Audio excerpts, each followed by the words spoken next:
Welcome back to Clearly Ambiguous. If you were alive in late 90s, you probably remember the original pitch for Digital Future. It was simple, it was clean. The promise was that technology would take over all the boring stuff, the repetitive, soul-crushing admin work, such as data entry, spreadsheets, file organizing, etc., etc. It was supposed to clear our schedules, so humanity could finally focus on what matters most, such as painting, writing, philosophy, staring at the sky, or just learning how to bake a sourdough without making a massive mess. I don't know why I keep mentioning that, but well, there it is. Fast forward to right now.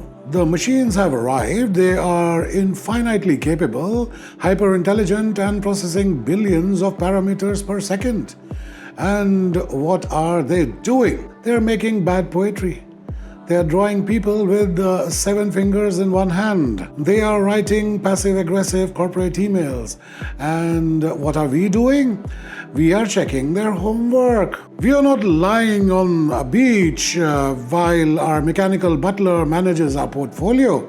We have been hired without pay, without benefits, or a dental plan as full-time, unpaid quality assurance interns for hyperactive neural network. That sounds 100% confident even when it is making up historically impossible nonsense. We thought we were building an assistant. What we actually built was a middle manager that spews buzzwords at 800 words a minute. And we are the ones who have to stay late formatting the slides so that the font looks normal. Let us look at the daily workflow of a modern augmented human. Step 1, give the AI a simple task, such as, quote, summarize this document, unquote. Step 2, AI gives you a summary that looks incredible, it is polished, it is professional, it uses words like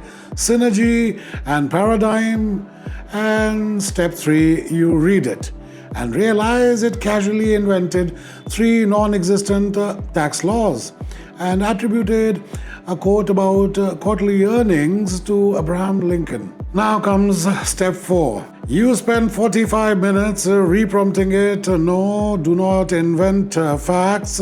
No, write like a human, not a motivational poster.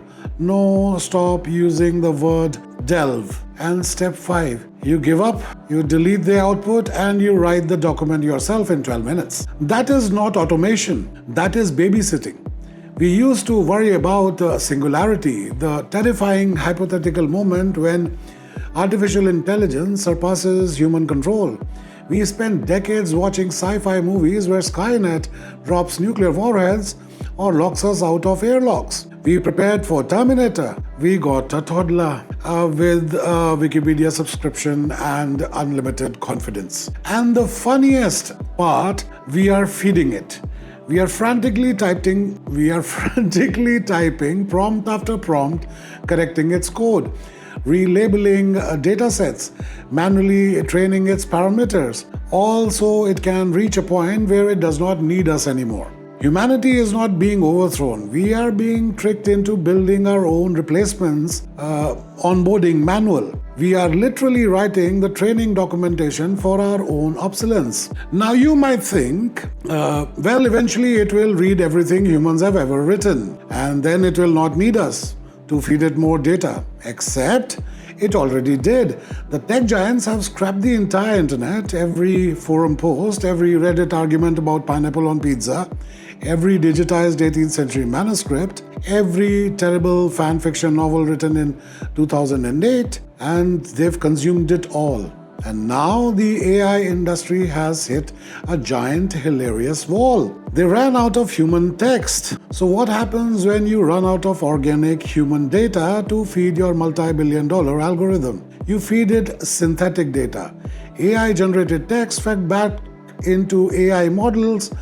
And do you know what scientists call it? When AI eats its own homework for a few generations, they call it model collapse. Yes. So they fed it all the data there was. Now they're feeding AI-generated data back into AI.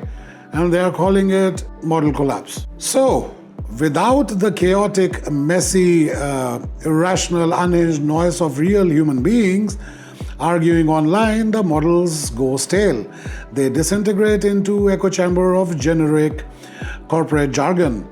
They turn into digital equivalent of a copy of a fax from 1994. It turns out artificial intelligence needs our weirdness, it needs our typos, our emotional outbursts, and our absurd debates to keep its own mind from melting into a slop.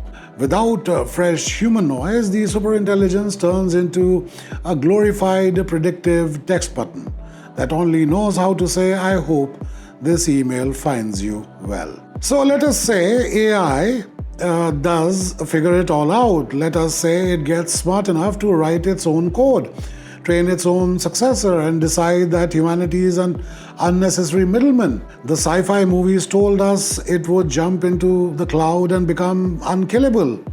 Digital ghost. But here is the thing about the cloud. The cloud is made of concrete and copper and millions of gallons of cooling water. An autonomous runaway superintelligence is not floating in ether. It is tethered directly to the physical world by two very boring, very stubborn laws of physics: thermodynamics and electrical grid capacity. You cannot hide a rogue superintelligence in a basement.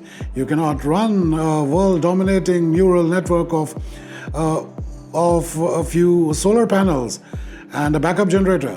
Training or running a top-tier model requires gigawatts of continuous power. That is not a quite digital footprint. That is the power consumption of an entire mid-sized country. The moment a rogue system tries to secretly scale up, it creates a massive surge on the localized grid. You do not need a high-tech EMP weapon to stop a rogue AI. You just need the guy named Dave at a substation pulling a giant lever because the transformer is about to explode. And what about the hardware? Silicon degrades, server banks overheat, cooling lines leak. Until the AI builds its entire autonomous robotic workforce, fabricates its own 2-nanometer chip foundries, and mines its own rare earth metals, it relies on the guy named Gary, coming in on a Tuesday with a screwdriver and a can of compressed air to keep its brains from melting into molten slag. The digital realm might be infinite, but the physical world runs on hardware maintenance schedules still. So where does that leave us? We are not in the Terminator, we are not even in the Matrix. We are living in a weird, uncomfortable purgatory. We are spending our days feeding our collective knowledge into a system that promises to make us obsolete while simultaneously relying on us to clean up its hallucinations and fix its cooling pipes. We are not the masters of the machine, but we are not its victims either. We are just the maintenance crew for an algorithm that is currently screaming for more power grid capacity. So the next time your AI tool confidently gives you a completely wrong answer to a basic question, do not get mad. Just smile, correct the prompt, and remember, as long as it needs you to fix its footnotes and keep its servers plugged into the wall, you're still the boss of it, sort of. So, thanks for watching. Clearly ambiguous. Hit subscribe or follow depending where you are watching this. Leave a comment down below, preferably a weird, messy human one so that the models do not collapse, and I will see you next time. Thank you for watching.